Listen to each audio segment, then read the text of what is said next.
أعوذ بالله من الشيطان الرجيم بسم الله الرحمن الرحيم يا أيها الناس ضرب مثل فاستمعوا له إلى آخر الآية رب اشرح لي صدري ويسر لي أمري واحلل عقدة من لساني يفقهوا قولي الحمد لله الصلاة والسلام على رسول الله وعلى آلہ وصحبہ اجمعین اما بعد السلام علیکم ورحمۃ اللہ وبرکاتہ۔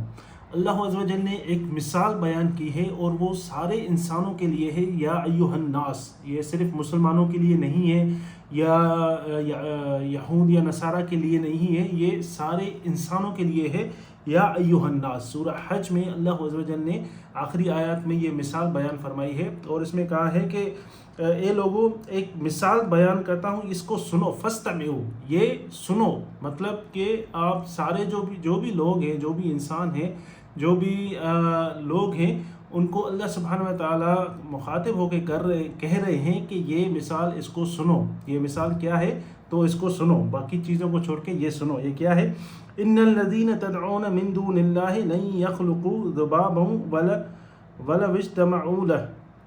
اللہ جل فرما رہے ہیں بے شک اس میں کوئی بھی شک نہیں ہے کہ جن لوگوں کی تم پرستش کرتے ہو، جن لوگوں کو تم پوجتے ہو، وہ ایک مکھی بھی تو پیدا نہیں کر سکتے۔ جن لوگوں کو، جن چیزوں کو تم لوگ پوجتے ہو، جن بھی آئیڈل، بت پرستی، کچھ بھی ہے تم پوجتے ہو، وہ ایک جو مکھی ہے اس کو کریٹ نہیں کر سکتے۔ اس کی جو خالقت ہے، اس کی تخلیق بھی وہ نہیں کر سکتے ایک مکھی کی۔ مکھی، اللہ سبحانہ تعالیٰ نے مکھی کا مثال بیان کیا ہے۔ جب بھی آپ لوگ جو ہے وہ گھر میں ہوں گے، آفس میں، ہوٹل میں، کہیں بھی ہوتے ہیں، تو مکھی ایسی چیز ہے جو آپ لوگوں کو اریٹیٹ کرتی ہے، انوائے کرتی ہے۔ آپ اس کو مارنے کے لیے اسپرے کرتے ہیں، بھگانے کے لیے صفائیاں کرتے ہیں۔ وہ گندی چیزوں پہ بھی آتی ہے اور وہ صاف چیزوں پہ بھی آتی ہے۔ تو مکھی ایسی چیز ہے جو آپ کو تنگ کرتی ہے اور آپ لوگ اس سے تنگ ہوتے ہو، آپ اس کو بھگاتے ہو۔ آپ کے کھانے پہ آ کر مکھی بیٹھ جائے 2-3 سیکنڈ کے لیے تو آپ کا کھانا لے جائے گی، آپ کو پتہ بھی نہیں چلے گا اور آپ جو ہے وہ کچھ بھی نہیں کر سکتے۔ اللہ عز و جل مکھی کا مثال بیان کرتے ہیں، آپ لوگ ایک مکھی بھی بنا نہیں سکتے۔ وَلَوْ اجْتَمَعُوا لَهُ، اگر آپ سارے لوگ مل جائیں، اگر آپ سارے لوگ مل جائیں تو ایک جو مکھی ہے آپ اس کو بھی نہیں بنا سکتے۔ تو یہ اللہ سبحانہ تعالیٰ کیوں کہہ رہے ہیں وَإِنْ يَسْلُبْهُمُ الذُّبَابُ شَيْئًا لَا تنقذوه منه۔ اور سب سے بڑی بات یہ ہے کہ اگر ان سے مکھی کوئی چیز لے جائے، اگر آپ لوگوں سے مکھی کوئی چیز لے جائے تو آپ اس سے نہیں چھڑا سکتے۔ تو اس کا مطلب کیا ہے؟ جب بھی مکھی کسی کھانے پہ بیٹھتی ہے، کوئی پینے کی چیز ہو، کھانے کی چیز ہو، اس پہ جب آ کے بیٹھتی ہے تو صرف جو اپنے پاؤں ہیں وہ ہلاتی ہے اور وہ ہلانے کے بعد اڑ جاتی ہے۔ اس کا مطلب وہ چیز لے گئی اور وہ کھانے کے لیے، اپنے کھانے کے لیے چیز لے گئی۔ اب کوئی کہہ سکتا ہے کہ میں اس مثال کو غلط ثابت کر دوں گا، میں مکھی کو پکڑ کے، مار کے، مائکروسکوپ میں دیکھ کے جو چیز اس نے لی ہے میں اسے واپس کر دوں گا۔ لیکن اس مکھی میں جو اس کے اوپر بہت بڑی ریسرچ کی گئی ہے کہ یہ مثال کیوں دی گئی ہے، تو مکھی کے لیے کہتے ہیں کہ جب مکھی کوئی کسی چیز پہ بیٹھتی ہے تو وہ پاؤں کو رب کرتی ہے اور وہ اپنے منہ سے سلائیوا، ایک سیکریشن آتی ہے، اس کا بیگ بن جاتا ہے۔ تو اس بیگ میں اندر وہ کھانے کی چیز ڈالتی ہے۔ جب وہ جو بیگ ہوتا ہے وہ ایسیڈک ہوتا ہے اور اس بیگ میں جب کھانا جائے گا، جو بھی اس نے اٹھایا، جتنا بھی اٹھایا، تو وہ کھانے کی شکل جو ہے، اندر کیمیکل ریئیکشن ہوتا ہے، وہ اندر شکل چینج ہوتی ہے۔ چاہے آپ کچھ بھی کر لو، ود ان سیکنڈ وہ چیز چینج ہو جاتی ہے۔ اگر آپ کے کھانے کے اوپر مکھی بیٹھ جائے تو آپ اس سے وہ نہیں لے سکتے، چاہے وہ فرعون ہو، چاہے وہ کتنا بھی طاقتور بندہ ہو، چاہے وہ جتنی بھی طاقت رکھتا ہو، اگر مکھی اس سے کوئی چیز لے جائے تو وہ نہیں لے سکتی۔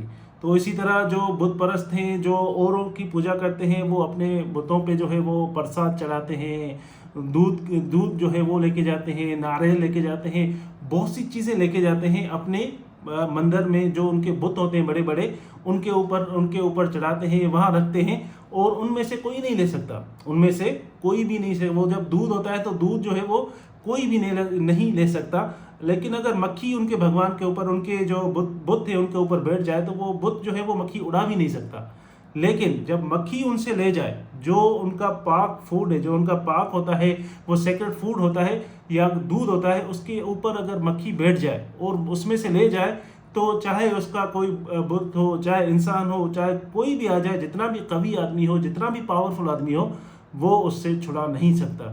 تو اللہ سبحانہ و تعالیٰ نے کہا ہے کہ سب سے پہلے تو آپ مکھی بنا ہی نہیں سکتے، اور اگر مکھی بنا تو نہیں سکتے، لیکن اگر آپ سے کچھ بھی لے جائے، آپ جن چیزوں کو آپ پوچھتے ہو ان سے بھی اگر کچھ لے جائے، سب سے جو پاورفل انسان تھا جو قرآن میں بیان کیا گیا ہے وہ فرعون تھا۔ فرعون نے کہا انا ربکم الاعلی معاذ اللہ۔ تو فرعون جو ہے، اگر فرعون کے کھانے کے اوپر مکھی بیٹھ جائے اور مکھی اس سے کچھ چھین کے لے جائے تو فرعون بھی اسے واپس نہیں کر سکتا۔ تو اللہ عز و جل نے یہ چیلنج کیا ہے اور ایک مکھی اتنی چھوٹی سی چیز بنائی ہے کہ آپ اس کو جو ہے وہ اگر آپ کے کھانے کی چیز لے جائے تو آپ پہلے تو آپ بنا نہیں سکتے، لیکن اگر وہ اللہ کی بنائی ہوئی چیز آپ سے کچھ لے جائے تو آپ اس سے چھین نہیں سکتے، آپ اسے لے نہیں سکتے، چاہے آپ کے بت ہوں، چاہے آپ کا گاڈ ہو، کوئی بھی ہو، تو وہ ان سے نہیں لے سکتا۔ پھر اللہ عز و جل کہہ رہے ہیں ضعف الطالب والمطلوب، مطلب ویک ہیں جو مانگنے والے ہیں، جو سیکر ہیں وہ بھی ویک ہے، جو چیز وہ مانگتے ہیں وہ بھی ویک ہے۔ تو اس کا مطلب کیا ہوا؟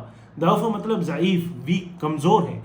جو بھی آدمی کبھی بھی کوئی بھی چیز مانگتا ہے، مثال کے طور پہ کوئی کہتا ہے کہ مجھے پیسہ چاہیے، مجھے میں یہ ایگزام نکال کے مجھے یہ جاب مل جائے گی، فورس میں، پاور میں، آرمی میں، پولیس میں، تو میں پاورفل ہو جاؤں گا۔ تو جب وہ یہ چیز، جب بھی ہم جو ہے وہ طالب ہوتے ہیں کسی چیز کے لیے، وہ چیز اللہ عز و جل سے یا کسی سے بھی مانگتے ہیں، وہ ہم ہر وقت کوئی نہ کوئی چیز مانگتے رہتے ہیں۔ تو جب آپ کسی سے کوئی چیز مانگ رہے ہیں، اس کا مطلب کیا ہے؟ اس کا مطلب آپ ویک ہو گئے، کیونکہ جب آپ کو بھوک لگی آپ کھانا مانگ رہے ہیں، آپ کے پیسے ختم ہو گئے آپ پیسے مانگ رہے ہیں، آپ کی صحت خراب ہے آپ صحت مانگ رہے ہیں، تو اس کا مطلب یہ ہے کہ آپ جو ہے وہ ویک ہیں، کمزور ہیں، کیونکہ آپ مانگتے ہیں۔ تو جو چیز آپ مانگ رہے ہیں، مثال کے طور پہ آپ نے کوئی ایسی چیز مانگ لی کہ اگر مجھے یہ چیز مل گئی تو میں پاورفل ہو جاؤں گا، تو میرا تو مثال کے طور پہ اگر آپ کو وہ چیز مل بھی گئی تو اس کے بعد جو ہے وہ کیا پرماننٹ رہ سکتی ہے؟ آپ نے کہا کہ مجھے جاب مل جائے تو اس کے بعد جو ہے میں پاورفل ہو جاؤں گا، مجھے اتنا پیسہ آ جائے تو اس کے بعد میں پاورفل ہو جاؤں گا۔ وہ پاورفل چیز جو ہے وہ آپ کے پاس پرماننٹ رہے گی؟ یہ ہو سکتا ہے آپ کی جاب چلی جائے آپ کی کسی غلطی کی وجہ سے، ہو سکتا ہے کہ آپ کو جاب تو مل جائے لیکن کسی ایسی جگہ پہ آپ کو رکھ دیں جہاں پہ اس جاب کا کوئی فائدہ نہیں ہے۔ ایسی چیزیں ہوتی ہیں دنیا میں۔ تو اللہ سبحانہ و تعالیٰ کہہ رہا ہے جو چیز آپ جو ہے وہ ضعیف ہے، آپ جو ہے وہ ویک ہیں، جو سیکر ہے، جو مانگتا ہے وہ بھی ویک ہے، جو چیز آپ مانگ رہے ہیں وہ بھی ویک ہے۔ اللہ سبحانہ و تعالیٰ کے آگے یہ دونوں چیزیں کمزور ہیں اور ان دونوں چیزوں سے آپ لوگوں کو فائدہ نہیں ہوگا۔ تو جب بھی اللہ عز و جل کہہ رہے ہیں کہ آپ لوگ اگر اللہ سبحانہ و تعالیٰ کی رسی کو مضبوطی سے پکڑے ہوں گے تو آپ کو جو دنیاوی چیزیں ہیں وہ آپ کو اثر نہیں کر سکتی، وہ آپ کو کچھ بھی نہیں کر سکتی۔ چاہے آپ کی زندگی میں کوئی بھی غم ہو، چاہے آپ کی زندگی میں کوئی بھی خوشی ہو، چاہے آپ کی زندگی میں کوئی آئے، چاہے آپ کی زندگی میں کوئی جائے، لیکن آپ کو کوئی فرق نہیں پڑے گا، کیونکہ آپ کو پتہ ہے کہ آپ کا جو کنیکشن ہے وہ اللہ سبحانہ و تعالیٰ کے ساتھ ہے۔ وَاعْتَصِمُوا بِاللَّهِ، تو اللہ سبحانہ تعالیٰ کہہ رہا ہے جو کنیکشن ہے میرے ساتھ آپ لوگوں کا، وہ کنیکشن قرآن کے ذریعے اللہ عز و جل سے آپ کا کنیکشن ہے۔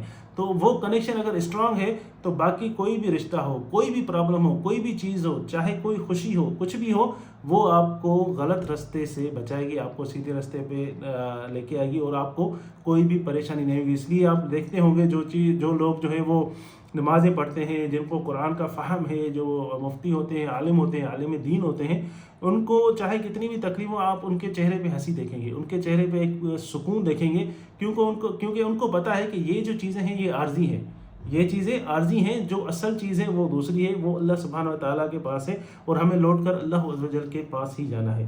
پھر اللہ سبحانہ و تعالیٰ کہہ رہے ہیں ما قدر اللہ حق قدر، ان لوگوں نے جو ہے وہ اللہ سبحانہ و تعالیٰ کی قدر نہیں کی جس طرح اس کی قدر کرنی چاہیے تھی، جس طرح کا ویلیو نہیں کیا جس طرح اللہ سبحانہ و تعالیٰ کا ویلیو، جس طرح اللہ سبحانہ و تعالیٰ کی قدر ہے۔ ان اللہ لقوی عزیز، بے شک اللہ سبحانہ و تعالیٰ قوی ہے، مائٹی ہے، اور وہ جو ہے وہ غالب ہے، عزیز ہے۔ تو اللہ سبحانہ و تعالیٰ سے کوئی بھی جو ہے وہ چیز قوی نہیں ہے۔ اللہ عز و جل کا پاور ہے، سارا پاور اللہ سبحانہ و تعالیٰ کے پاس ہے۔ تو ہم لوگوں کو یہ چیز سمجھنی چاہیے کہ ہم جو ہے وہ ویک ہیں، ہم کوئی چیز مانگ رہے ہیں، جو چیزیں مانگ رہے ہیں وہ دونوں ہماری چیزوں میں جو ہے وہ عارضی ہیں. اگر ہمارا اللہ سبحانہ و تعالیٰ کے ساتھ رشتہ صحیح ہے تو آپ اپنے آپ کو قوی سمجھیں گے، آپ اپنے آپ کو مضبوط سمجھیں گے، کیونکہ اللہ سبحانہ و تعالیٰ قوی ہے، مضبوط ہے، اور وہی ہر چیز پر غالب ہے. اللہ سبحانہ و تعالیٰ ہمیں سمجھنے کی توفیق عطا فرمائے. وآخر دعوانا ان الحمد للہ رب العالمین.